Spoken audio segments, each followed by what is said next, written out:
Bismillahir Rahmanir Rahim. Lajnatu du'ati sunna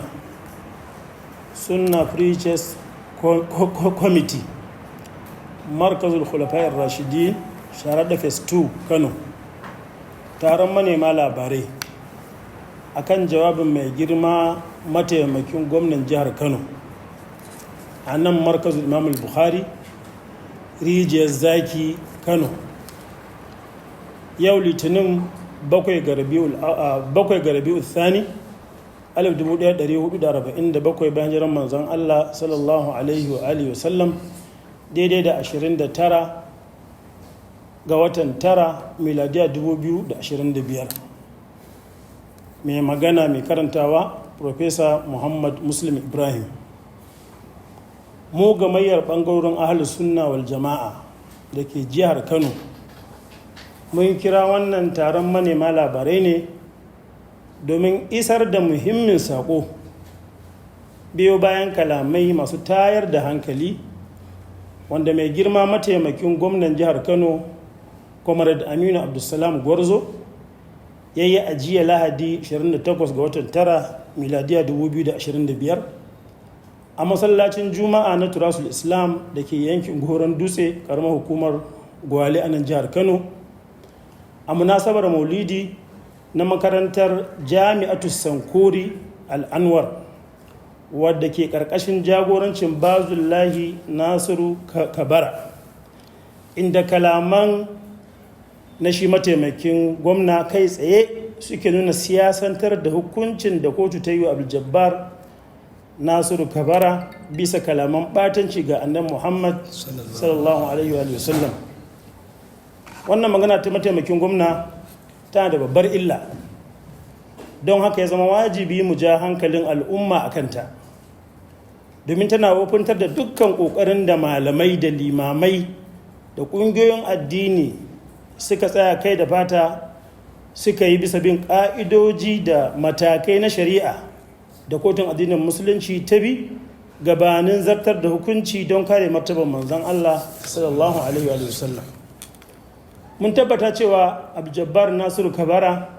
ya yi waɗannan munanan kalamai na ɓatanci, kuma shi kansa bai taɓa musanta cewa ya faɗe su ba, sannan an ba shi dukkanin wata dama domin ya kare kansa, wato ya nuna inda suke a cikin littattafan da ya ambata a gaban malamai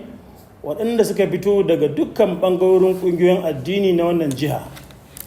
Sannan kotu ta ba shi dama ta ɗaukar lauya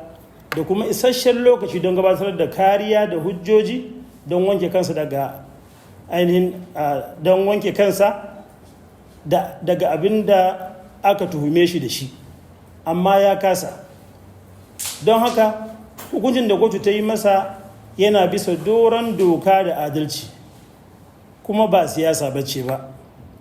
Wannan ta sa muka ga cewa lalle a cikin jawabin mai girma mataimakin gwamna akwai tuhumar kotu shari'ar musulunci da babban alkalinta, wanda hakan bai dace ga shugaba da doka ta kawo akan kujera ta mulki ba, kuma kalaman nasa ba su dace da abin da al'ummar jihar Kano da yake wakilta suka tsammata daga gare shi ba. Hakan ya sanya zargi mai ƙarfi da shakku a zukatan mutane, tamkar gwamnati tana da wata ɓoyayyar manufa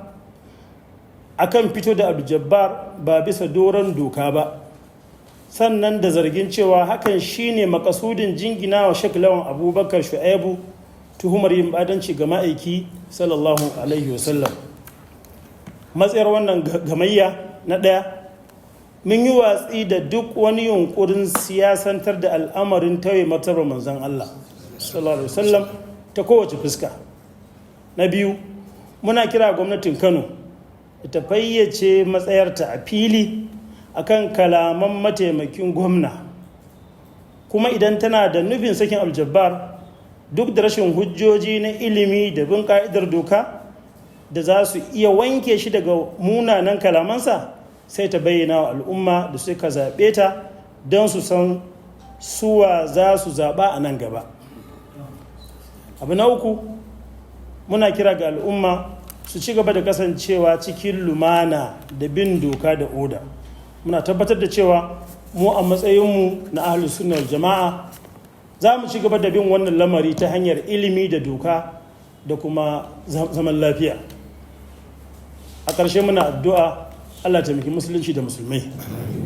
Allah ya ba mu lafiya da zaman lafiya da yalwar arziki a jihar mu ta Kano da ma ƙasa baki ɗaya.